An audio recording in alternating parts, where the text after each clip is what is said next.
Senior living has a marketing problem.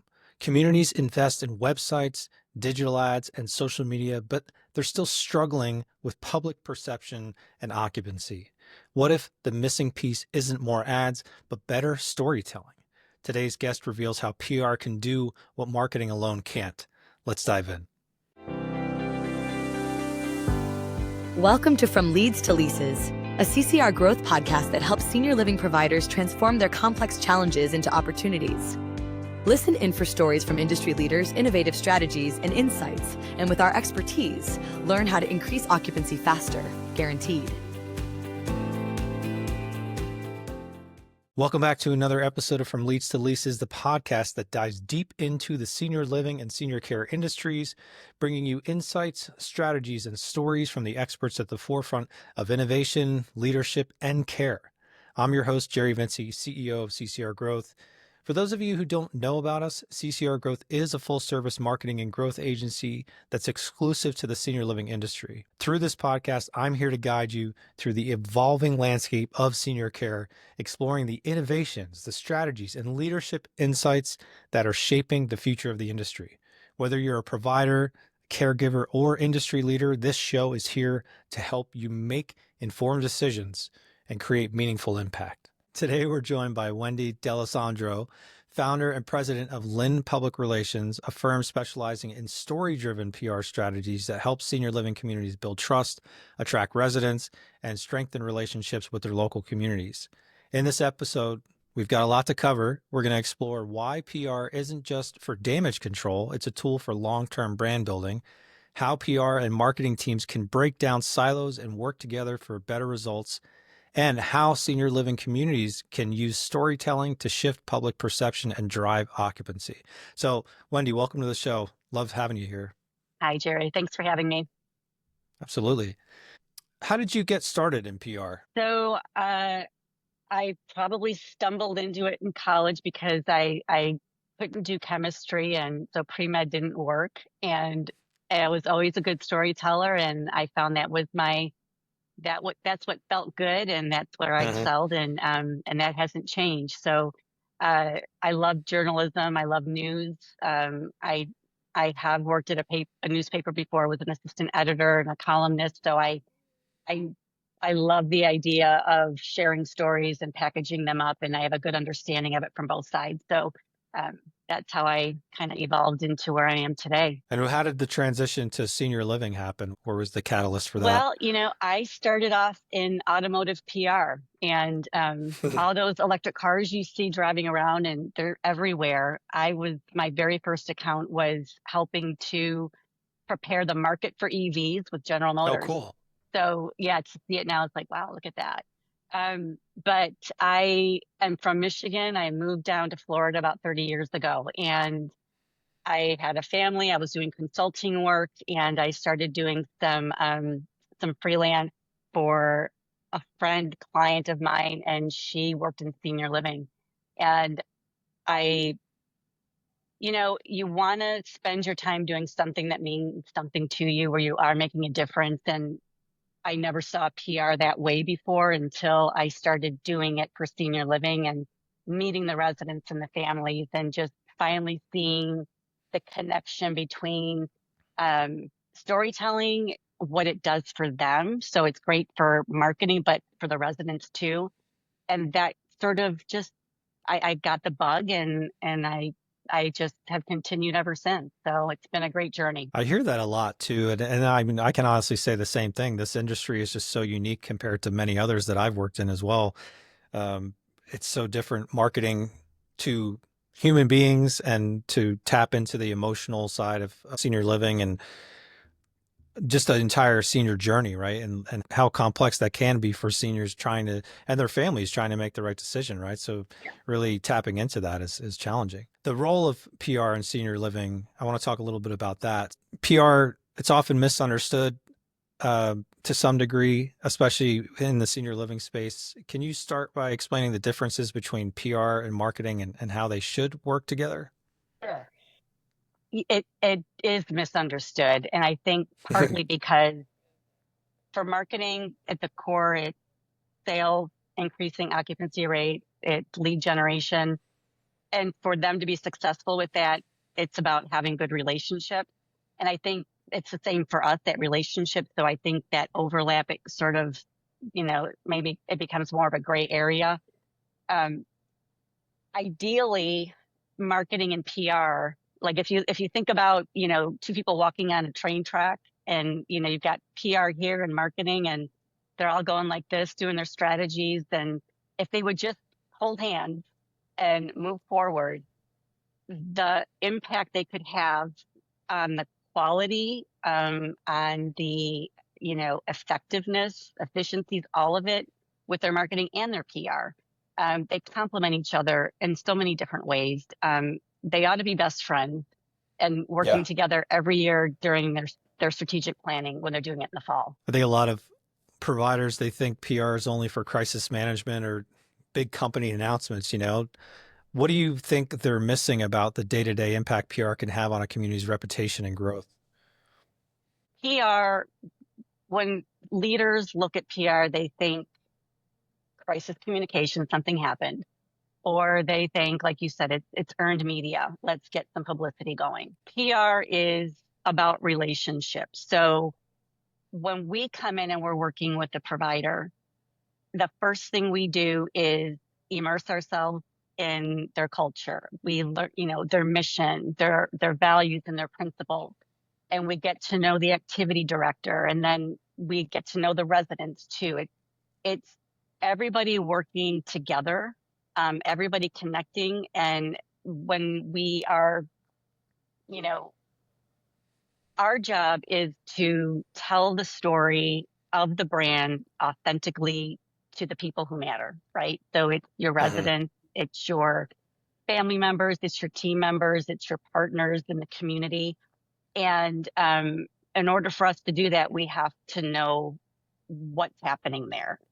So every day is an opportunity for the people who live and work there to make a difference in their lives, to follow and fulfill a mission. That, from a PR perspective, is a requirement for us to do our job, right? So every decision they make, when they're doing it for the right reasons, they're doing it to, to follow through on their mission. They're feeling what we like to call it's a goodwill well, which is sort of like your brand, and the when it's brimming full, that means your brand's in good health. And everything that they do, from making a resident smile to answering, a phone call from a parent or adult child that's just kind of cranky, doing the right thing fills that. So when a crisis happens, the brand, they're not going to go down the toilet. They're not going to be so impacted by that.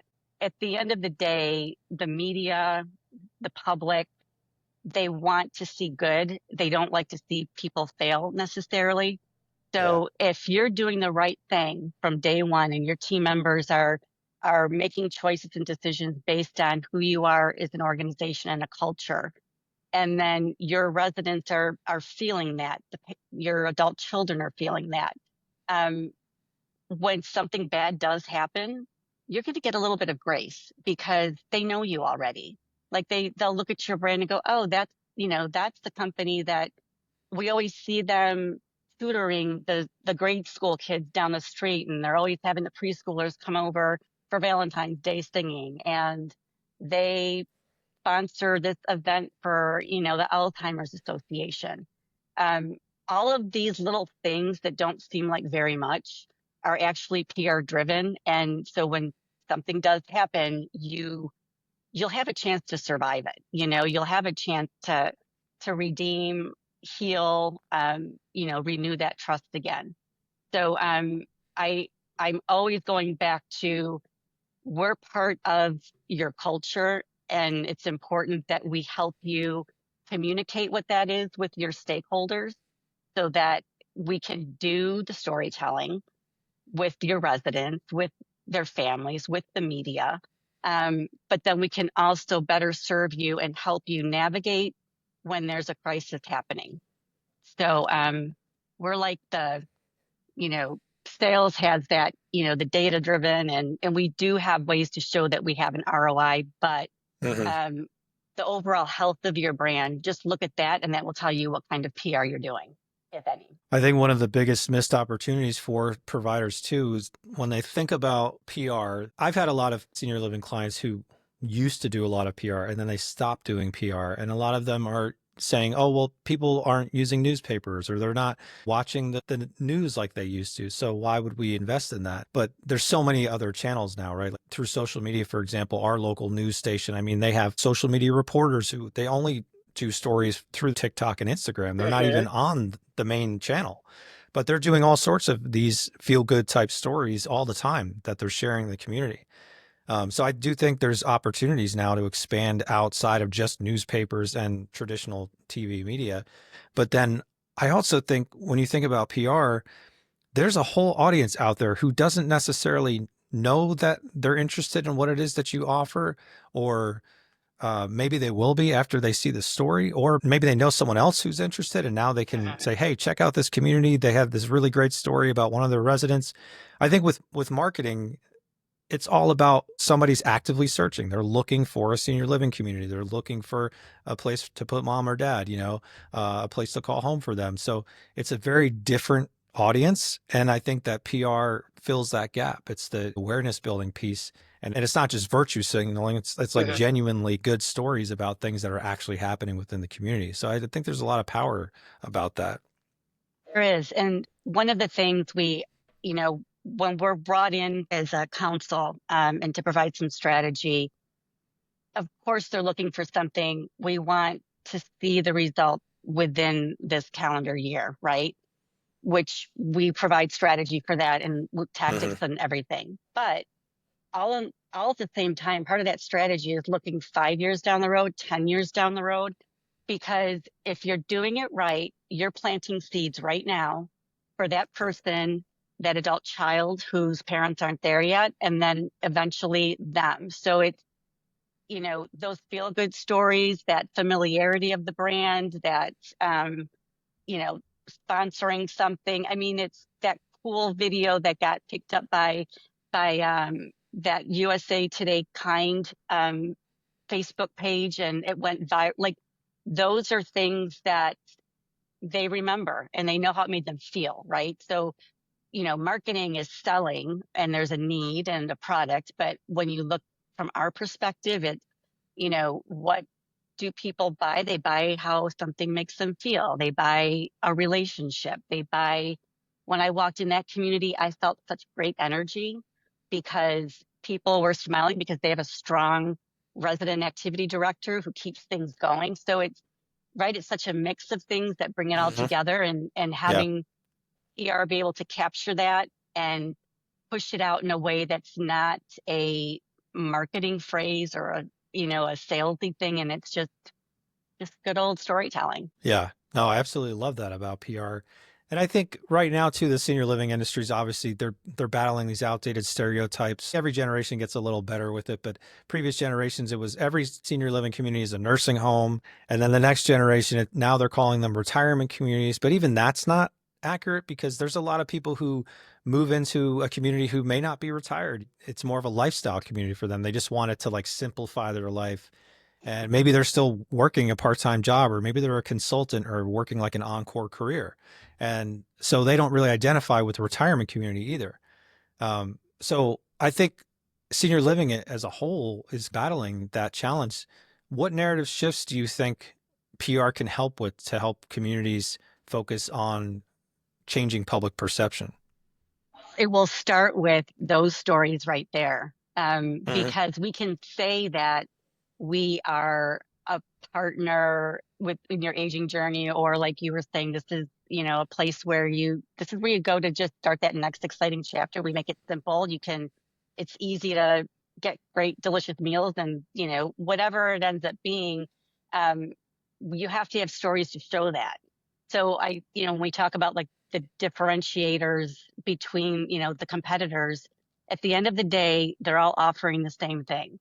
So what makes it different? It's the soul of the people and what they're doing. So finding those stories and using PR to, and it does go beyond earned media, and it should. And you have to incorporate social media. You have to you have to invest in paid media. Hmm.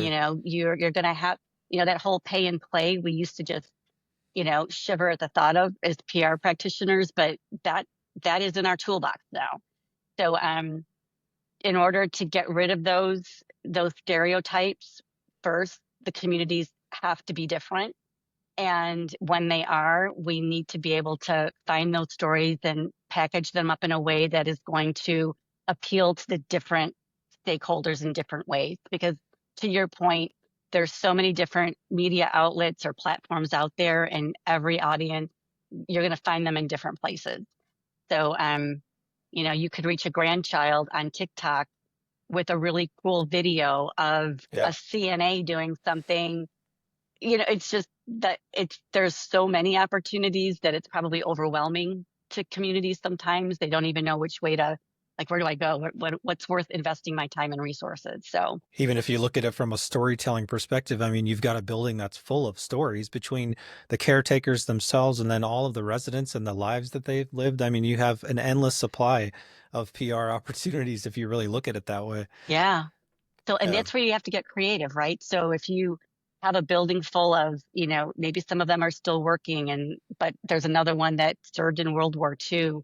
Like, what can you do with marketing to package up something that will introduce all of this wisdom and knowledge to the high school? Or, maybe it's, you know, they all get to share, do a storytelling type.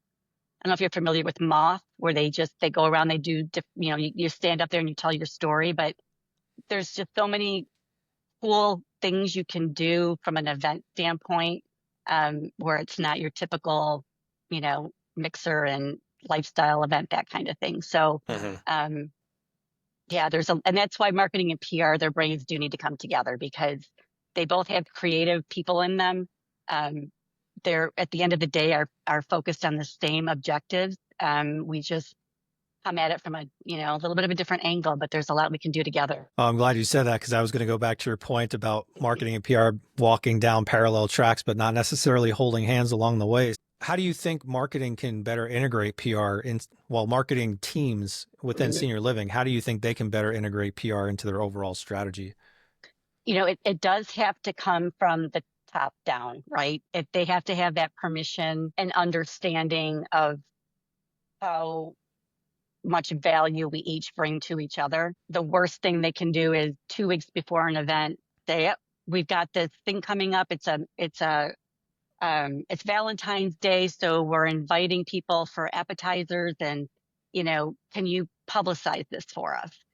And what they could have done was, if we were all on the same page in the beginning, several months earlier, we would have looked and said, "Oh, it's a February Valentine's Day mixer you're doing. Why don't we consider doing, a heart health month of activities that are both for residents and as opportunities to bring people in? Maybe you offer CPR certification, so you're not just bringing in adult children, but you're bringing in people within the community that need to have that. Maybe you're a teacher or a volunteer, so you're bringing fresh people in your doors, Hmm. right? um it could be a health fair. Like, there's so many things you could do, so that when they're doing their direct mail, they're doing their e-blast, whatever, to promote it, we have so much good news content, that we can push out in so many different ways, for earned media, for social media. Um, that's ideally how it would work. So it literally is just in those planning stages. Let's compare notes. Ideally, communication teams are putting together their strategies in the fall for next year, and so are marketing. So, at some point, let's sit down or visit on Zoom, and let's look at what the other ones are doing, and how can we do better for each of us. Yeah, I love that. That's such a great integrated way to go about it. Talking about earned media too, I mean, what do you think makes a great story that would get picked up by the media for senior living? What makes a great visual story? If there's a great visual, that is key right there. Hmm. If it's especially TV, they need to have something to show. There's different. If it's a lifestyle story, it's about the resident, or it's about a team member, or it's about their relationship that they bring together. One of we didn't have an opportunity to actually pull this together, but we started to, and I'm going to go back to it one day.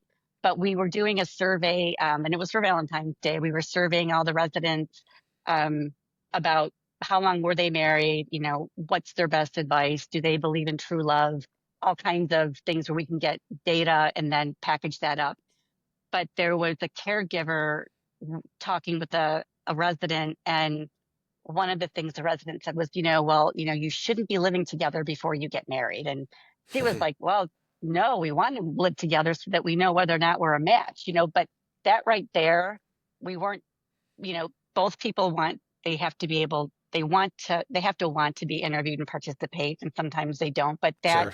connection right there and that conversation, bringing them together, um, you have to look for opportunities like that and create opportunities to intergenerational programming, or those are great stories, because there's people love to hear that kind of stuff. They love to hear what it used to be like and what it's like today. So yeah, there has to be something timely. Maybe it's a national narrative that's going on.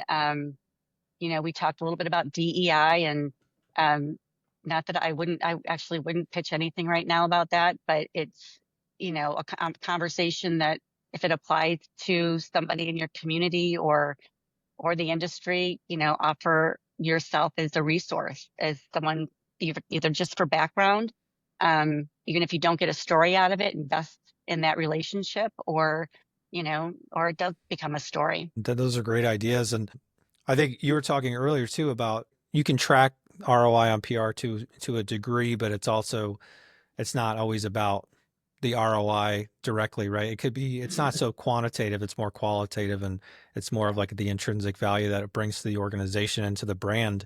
Yeah. But I know so many owners and operators, they're really just looking at the numbers and the bottom line, and they're not necessarily like wanting to invest in something that they can't say, okay, we're going to put this much money into it and we're going to get these results from it. How do you get leadership? How do you get teams to justify the investment to key decision makers? Well, I'll answer that two ways. One, there are ways to track. So only one time in my career was I able to say this piece of earned media coverage actually resulted in a move-in.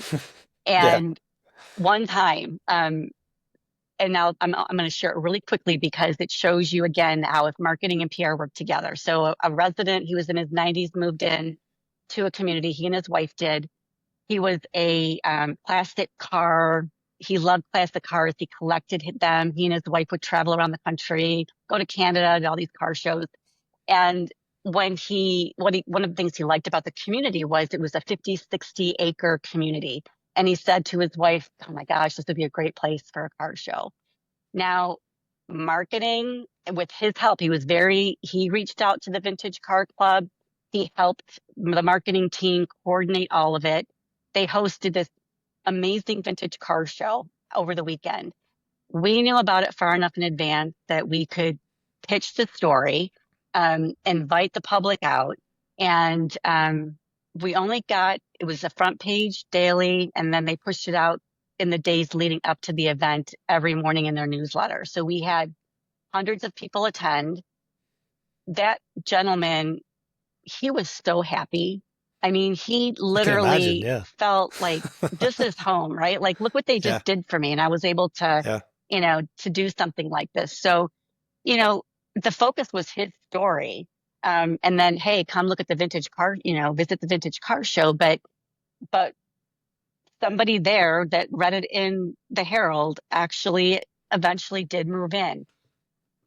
You can never usually go back and make that connection, but that's an example of you're reaching for enough people in a lot of different, not just this group, but many other groups.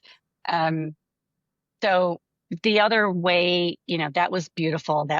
Doesn't happen very often, but when we're doing our media outreach, when we're putting stuff online, like guest articles and things like that. Anything that we do, anytime there's a link, we're tracking that link. And the providers are able to, and they do this on their own websites. They have things set up with Google, and there are ways to actually track to see, okay, we got responses from here. Mhm. So it's not as, as much as I would like, or most PR practitioners would like, but there are things in place. Um, but a lot of it is, again, the back to the mission and the culture, and how we're all working together. You're going to see a healthy brand that way. And if you're not seeing a healthy brand, where people are unhappy and you're getting bad reviews, you had mentioned, social backlash on things, you know everybody plays a role in how well the brand does. Um, and leaders that take an overarching view and take a look, but we have to do a better job communicating that with them. And I don't think we always do that. And I think it takes time. They pull us in for investor relations, for crisis work. Um, Mhm. and, we do our best to then, there are clients where we work with their activities and their sales to help give them some tools, so that they can at least take those initial steps, and we can give them some guidance. But it's going to take time and more communication. Yeah, no, absolutely. And I think based on what you were saying too, I think authenticity is the key behind PR that where I think marketing kind of falls off and can't accomplish the same goal just because Yeah. it's not intrinsically set up the same way, Mhm. But I think the question that most older adults have when it comes to senior living is, can I see myself here? And I think PR gives them that opportunity to see themselves in the community, to Yeah. see an event like that, like this vintage car show, and say, wow, like I really love cars. I would love to live someplace that would make an accommodation like that for someone like me. That would be so amazing. So can I see myself here, or can I see mom or dad in this community? Those are the questions we want to answer. And I don't think marketing can always answer that question, but I think PR really can fill that gap. hmm It really can. And again, it just does go back to your point of how can marketing and PR work together, and why should they work together? We Yeah. just, we have such a powerful combination when it's done right. Absolutely. You did mention crisis communications too, so I want to shift gears and talk about that a little bit.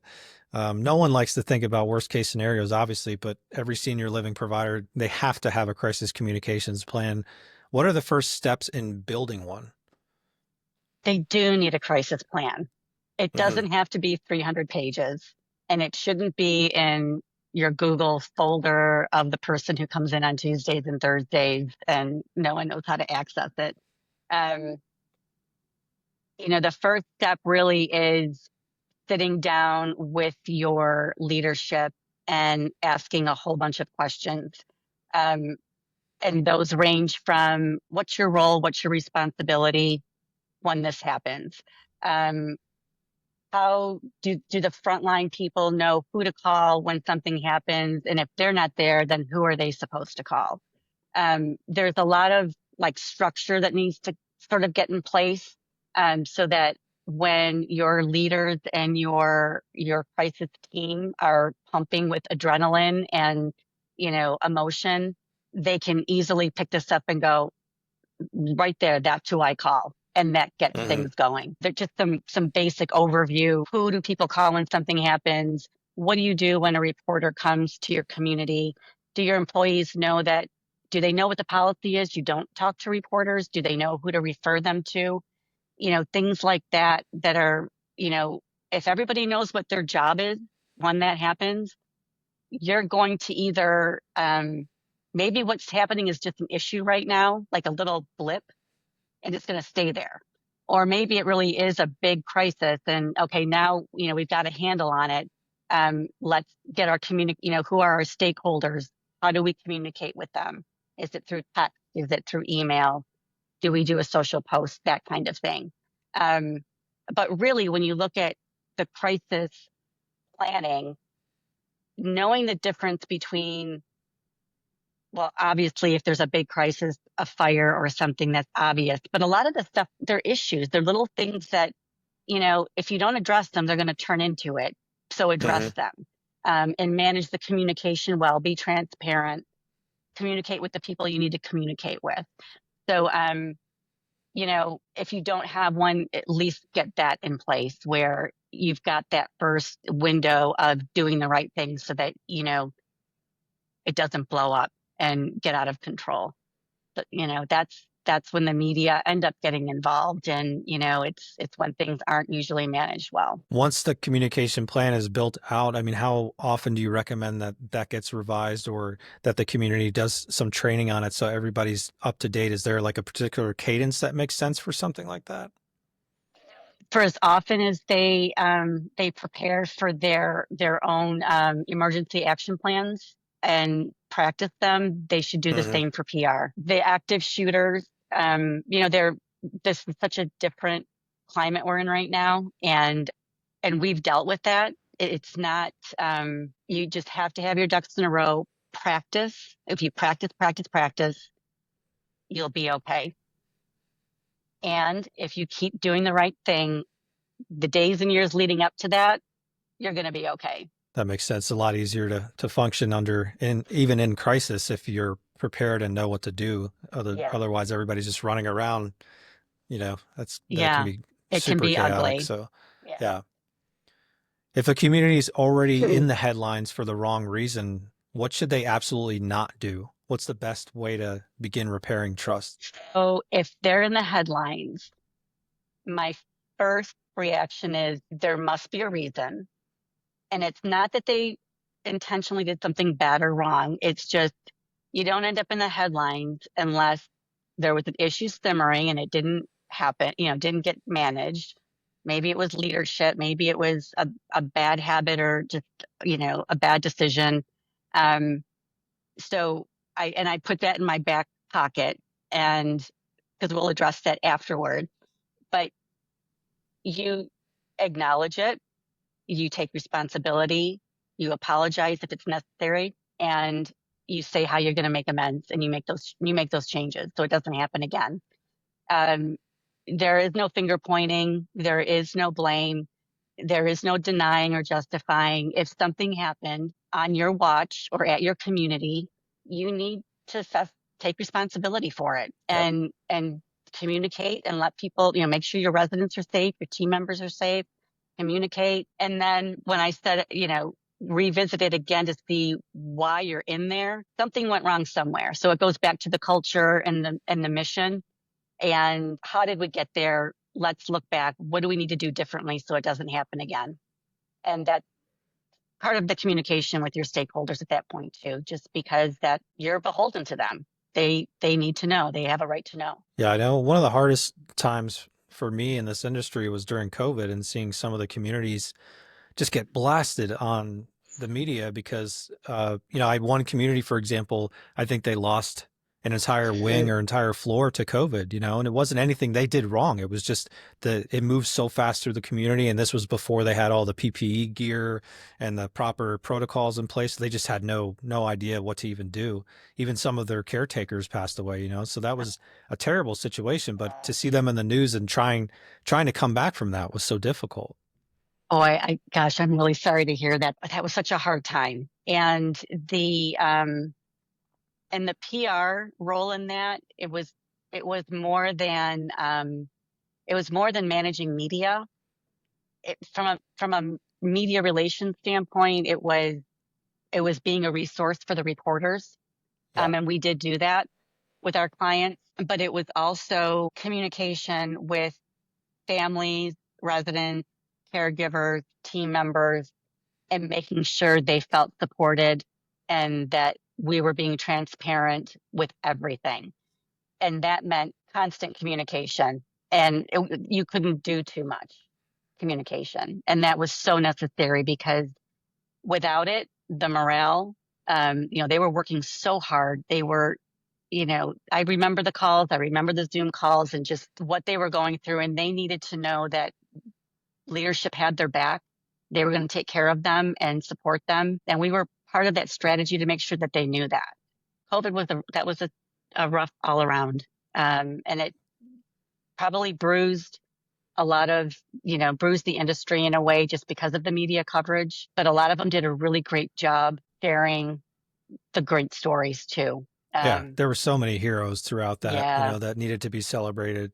People yeah, working multiple shifts and not going home and living in the community. You just hear so many powerful stories. I know for that whole situation too, I mean, even from the marketing side, we became the front line of communication for our communities that we manage as well. So I think in situations like that, it's really a reminder for communities of how vital having PR and having a marketing team at your disposal is, because otherwise you're just left in the water to try to communicate. I mean, we were sending out, I mean, on a daily basis, we were changing and updating the information on the health status of the communities across their website, across their social media pages, emails, marketing. We were doing all that to communicate to the family so they knew that their loved ones were safe and looked after. So that was tough. you're right. And most communities don't have that kind of staff. Hmm. Even, if it's a larger national and they have locations, dozens of them nationwide, they have a bit more. But, even if you have our multi-state with maybe 7 or 8 communities, or you're just a single site, to manage all of that's a task. Yeah. Most of the providers we work with, we are their marketing agency. Like they have a very small internal team, maybe 3 or 4 people on their marketing team managing, dozens or hundreds of communities. So they really rely on us to be able to push that message out. And so they communicate to us and then we communicate to the outside world. And that's been the best case scenario. But yeah, that gets challenging really fast. Outside of like a COVID situation, I mean, if we're just talking and beyond traditional media, I think online reputation management has become such a huge part of the narrative now, with making sure that communities are showing up the way they should be in terms of the public perception. And it can be a major issue because we can't really control reviews. I mean, anybody can leave a review at any time. How can PR support communities in handling negative online reviews and social media backlash? So tempting when you see something online to just type a response, because Yeah. that's not how it happened. Yeah. Or, I always say just take a deep breath and walk away, because it'll be there in 30 minutes or 10 minutes. But, your social media manager should have prepared comments that have been approved for responding to specific comments or questions. You never engage with anybody online, because you're not going to win, even though we want to. But that's not saying you don't respond to it. It's you respond to Hmm. it, and then let's take it offline and have a conversation. And that holds true for a negative review, or if you're getting, lambasted in your comment section for whatever reason on your social page. It's online, that's the Wild West. You cannot rein it in. And once you set it loose, and if you add, you set it more free to keep going, you're never going to rein it in, and you won't win. There's nothing to be gained from it. So, online reviews, you respond authentically. Of course, you're sorry that this is what's happening, and let's talk about it. And give a phone number or an email. Um, and the same with any other online comments. It's just, as much as you want to, you're not going to win by engaging. But what I would do then afterward is, okay, that's a red flag. So why do we have a red flag? And let's go back. Hopefully you'll have a conversation with whoever that is, but chances are you won't, because people who do that don't want to have a conversation. They just want to vent, right? So hopefully you do get a chance to talk with them. But if you don't, you still need to take another step and go, okay, why did this happen? What part of this do we own? Did we make a decision that didn't really follow our mission? And how can we do things differently so that this doesn't happen again? Because that's an example of something simmering. It's an issue, or it's just Hmm. a bad decision, or, an unfortunate mistake. And if you don't address it, or at least have a conversation about it, and there's something there and you don't bother with it, that's where you get your crises. That's where you end up having something viral on social that's not nice. So I keep going back to that, culture and, what your mission, values, and principles are, and making decisions based on them. And PR ties into that. We need to, that needs to be part of what we do, and helping them fulfill the mission the right way so they can, you know, do good for residents, because that's why we're all there. Yeah. The two most common negative reviews we see online is often from ex-employees who are just lashing out because they're frustrated at the community, or family members who are just overly emotional about something that they just experienced at the community with a caretaker, or how they found their loved one in the community. You always see the reviews. This person, they haven't showered my mom or dad for 5 days or six And it's just days, the and worst. somebody stole all her jewelry out of her room, and it's the same story all the time that we hear. And how much of it is true, I can't even say for sure. Yeah, But I do think that whatever's broken or needs repair, when you see these types of reviews, it gives you the opportunity to fix those problems, exactly. or at least address them, because if somebody is let go and they have this whole tirade about, so and so was mean, this person's a racist, and they have like 10,000 things that they complain about within the staff, is there really an issue there? Like, let's look Hmm. into this and see if we can solve this, so that the next time this happens, we don't get these types of reviews. Or the same with the level of care. So I think if they saw it more as an opportunity than having to do damage control, I think that would be a Yeah. positive spin on it too. And who knows, like you said, a family member, it's such an emotional thing. They're, you love you love them. And if you see something that's not right, but maybe it wasn't what you thought, not what you didn't see, but maybe there was something else going on in a conversation. It might be like, oh, that's what that, and they take the negative review down. I have seen that happen where it was just a misunderstanding of communication, not getting bathed or something like that, but just, some sort of interaction that kind of went sideways. And once, you know, revisiting it and talking it through, they were like, yeah, you're right. It's, kind of everybody takes a little bit of responsibility. And did I need to put that review up? Can I take it down? Um, and that's always a good thing. Yeah. Always. No, I've seen that. We had that same scenario last week, not that exact scenario, Yeah. but somebody had left a negative review, and then the community addressed it, and then they updated the review to 4 stars, and they were like, "Oh, that was See? great." They called me the next day, and they helped me Yeah. with my problem, and now I appreciate the team. So, 1 star to Happens. 4 stars. Just always, just do the right thing. Every decision Yeah, is based on doing the right thing, and we're all going to be okay. yeah. People just want to be seen and heard Yeah. sometimes. Obviously, senior living isn't just about the residents; it's about the families too. How do you think PR can help providers build trust and credibility with the adult children who are making decisions for their loved ones?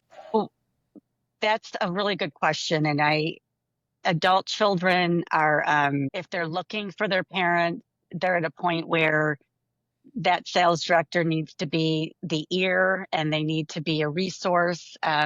So I'll answer it two ways. From the marketing side, there's such a wealth of experience and information, and just having that empathy goes such a long way. Um, One of the things that we sometimes suggest is having, there's so many moving parts when you're considering moving your mom and dad. Like, is he a veteran? So is he getting what he should get as a veteran in terms of support? Um, Hmm. I wouldn't have begun to know where to start with that for my grandfather. So maybe there's a sheet that's just all resources, when it has to do with assets, what should you be doing with your assets? If you're a veteran, how do you make sure you're getting what you need there? Social workers, just, the whole, a basic list of things. Um, but then that also leads into, all right, well, you know, there's adult children that are immediate need, and then some that are upcoming and they're kind of feeling around. And maybe there is a monthly get together on Zoom or an impromptu. You don't need to come to an official tour. Stop in on Tuesday and Thursday mornings between this time and this time. We've got your coffee, and come, let's not make it a big deal. Just come in and take a look and keep it very impromptu. Um, and we can take that and run with it and do some, earned media support, Hmm. push it out on social. We can interview, the marketing people and say, okay, what were the top 3 things or top 5 things that you find adult children wish they had known when they first started looking?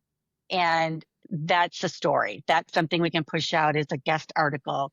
You can do something on social. We can pitch that as a story if it's National Caregivers Month. I mean, there's just so many ways to do that and just to be a good support for them. And then your basic traditional media. So it's, working with reporters to help educate because they do cover this. It's the more, they've increased that kind of coverage to begin with. There's so many, it's growing. There's more seniors. The industry is growing, so there'll be a lot more opportunities to educate that way. I love that idea of tapping into the decision makers and adult children to ask them what they've learned along the way, right? Because no one has done it before unless they have another parent who they had to have put through some type of assisted living, memory care situation.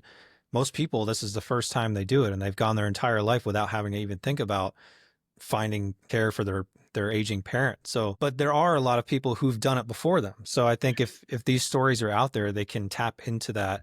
And I think that really sets the community up for success. It says we're thinking about PR, we're thinking about our image, not only for the residents, but how the families perceive our community as well.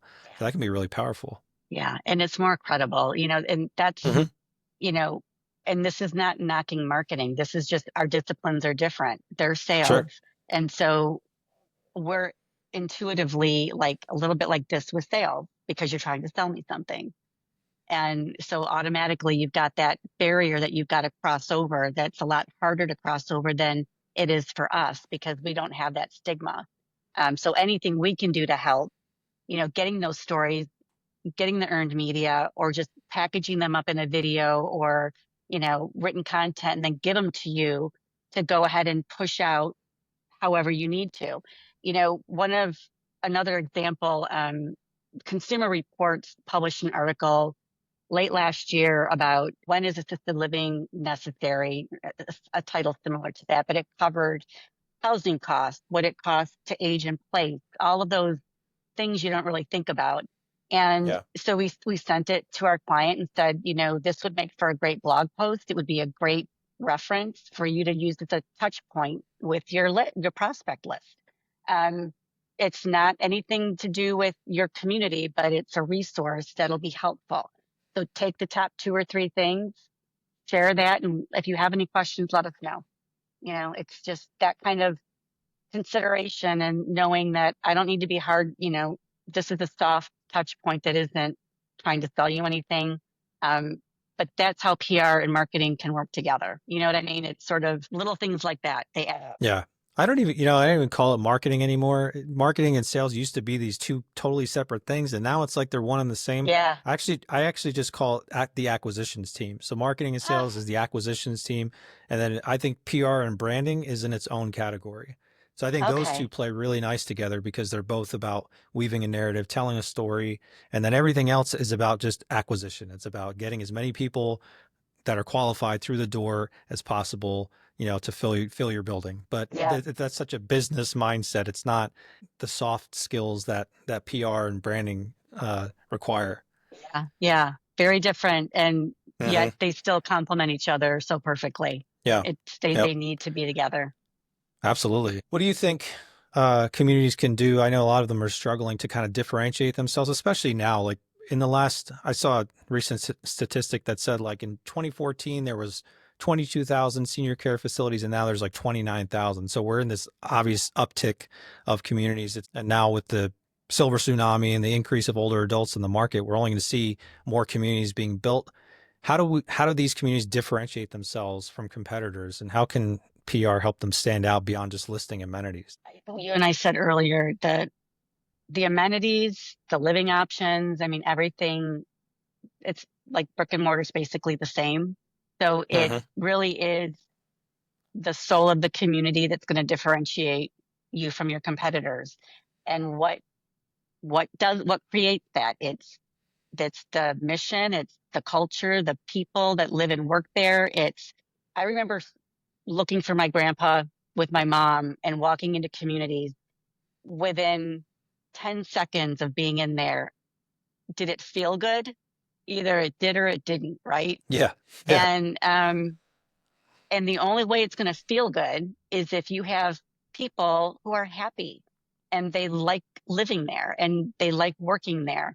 And so, I mean, that's like the basic thing you need, but then you need to look at the seniors who are coming in and they don't want to play bingo every day. And they, like you said earlier, some of them still work. Some of them, they volunteer. They have, gosh, there's so much wisdom in those Mhm. buildings.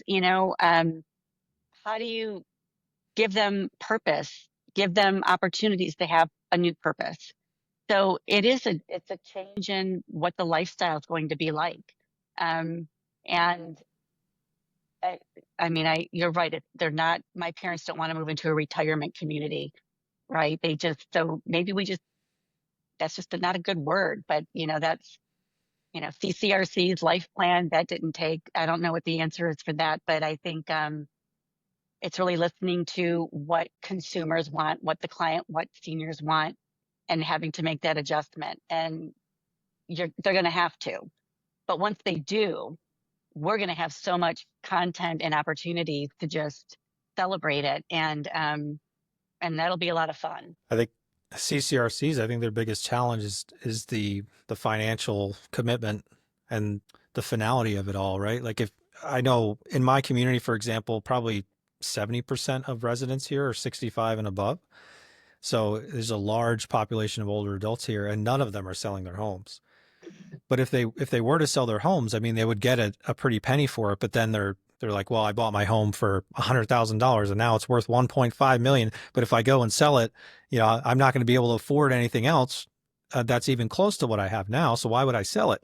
And I'm like, oh, it makes sense. And then at CCRC, the average entry fee is like $350,000 plus the monthly rent on top of that. So it doesn't really leave people with a lot of availability in terms of financial bandwidth. I think Yeah. that's part of the challenge. And then even some of the CCRCs I've talked about, and I asked them, what's your typical sales process look like? Like how long does it take to get somebody from a lead to a lease? And they're like, oh, anywhere from 1 to 5 years. So they're nurturing people for like up to 5 years to get them to be open to the idea of it. When you look at where senior housing is going, it it's not going to be that traditional senior living model across the board. It can't be. First, people can't afford it. Hmm. Um, there has to be, how do we age in place? Rentals, like there has to be so many other options that are available for seniors because CCRC, they just can't be the option for all. People can't afford it, you know. Yeah. So yeah, and it's tough to age in place. Absolutely. We got some things to figure out for sure. I think my last question for you, just kind of looking ahead at the future of PR in senior living, what are the biggest trends in PR that senior living providers should be paying attention to right now? I put some thought into that question. One of the things that, and this has been trending, but I still see that it's lagging a bit, is a social media presence. And even though Facebook is kind of like dwindling for most, it's still it's 60, 65 plus. Those are their users. They're Hmm. on there. And I'm still surprised at how many providers just don't have an active presence. Or if they do, it's just, more the brand itself, but not at the local level. And Yeah. that's there's so much opportunity from a marketing standpoint, and from a PR standpoint, just developing content that can feed that. So I think looking at the digital marketing, social, and making sure that this is really that's in their toolbox and it's being used. And more just to that point, the ability to capture stories through video, photos. There needs to be a digital person, if only Yeah. one. Someone Um, with an actual title. Yeah. yeah, you Yeah. can't. That's one of the biggest challenges for PR is if there isn't someone on site, and if we can't get there, to get and capture what we need to capture. There's, things don't have to be that high professional quality. It literally is just how to use an iPhone, even a smartphone. And, we can provide the guidance there, but, and it's that authentic storytelling, and that isn't changing. And I think it's becoming more so. Like there won't be a lot of tolerance by seniors for branded, they want to see authenticity. They want what's for real. And um, that's not a hard ask. It's something that we should be able to do quite easily to make sure that our storytelling and how we market and communicate is very authentic, and it's human. Yeah, the day-to-day piece I think is so important for marketing and branding and PR. I think across the board, everybody wants to see what a typical day in the life looks like. And I think Facebook's a great option for that, to be able to share at the local level what's going on in that community. Here's the activity and here's what we did. And here's the dinner service. Here's what we're having for dinner tonight. Like they could do so much more to interact with their audience. And I think too, Yeah. the family members of the residents in their community are all tapped into that page. So the more you communicate and the more you interact with that page, the more visibility it gets, and the more those people are going to share it with other people. So it can get, semi-viral just by being consistent with your updates. Yeah. And So if you look at LinkedIn, one of the biggest challenges senior living is still facing is getting the great staff, getting team members, and retaining them. So that storytelling, that authenticity, and bringing them in to tell the stories, and using LinkedIn and Instagram, TikTok, and I know that they're not always comfortable with those platforms, but that's where you're going to, to reach those people. And we didn't even touch on partnerships. We could talk for hours. there's so much to it. I know. Yeah. Recruitment's a big one too. We didn't even touch that today, but yeah, I totally agree. Using authenticity for recruitment, especially in this industry where it's struggling with all sorts of staffing challenges. I think any way we can reach people in an authentic way, that's going to be super helpful. So, well, Wendy, thank you so much for such a great conversation. Thank you. It was a great conversation. Yeah. Yeah. There's Yeah, many more to be had. absolutely. I really loved all your insights. So, how can our audience stay connected with you and learn more about Lynn Public Relations? The best way is to connect with me on LinkedIn and message me. That's the best way. And I have my website, lynnpr.com. They can go on there and take a peek. But they have questions or want to have a conversation, just reach out that way. Awesome. Okay. So as we wrap up today's episode, I want to extend a huge thank you to Wendy D'Alessandro for joining us and sharing her insights on PR, crisis communications, and how senior living communities can use storytelling to build trust and drive occupancy. Her expertise is a powerful reminder that PR isn't just about damage control. It's about shaping the entire public perception of senior living. So if you want to stay connected with Wendy and learn more about Lynn Public Relations, visit Lynn PR, that's LYNNPR.com, and follow her on LinkedIn. And again, I'll put all that in the show notes for you. So as always, we hope you found this episode insightful and inspiring. Don't forget to subscribe to our podcast on your favorite platform and stay tuned for more episodes where we continue to explore the evolving world of senior care, covering everything from innovative care models and leadership strategies to family support, technology, and the future of aging. So also remember that From Leads to Leases isn't just an audio experience. We're also a video podcast. So if you want to see the video versions of our episodes, like the one here with Wendy, make sure to subscribe to our YouTube or Spotify channels. I'm Jerry Vinci, CEO of CCR Growth. Thank you for joining us on From Leads to Leases, and I'm truly grateful for your time and attention. Until next time, lead with strategy and with heart. Chat with you again soon. Thanks, Wendy. Thank you. Thanks for listening to From Leads to Leases. Are you ready to fill your rooms faster and increase occupancy? Visit ccrgrowth.com to learn about our Senior Growth Innovation Suite, a proven system to generate highly qualified, tour-ready leads, accelerate sales, and reduce acquisition costs. Let's connect and turn your challenges into opportunities. See you next time.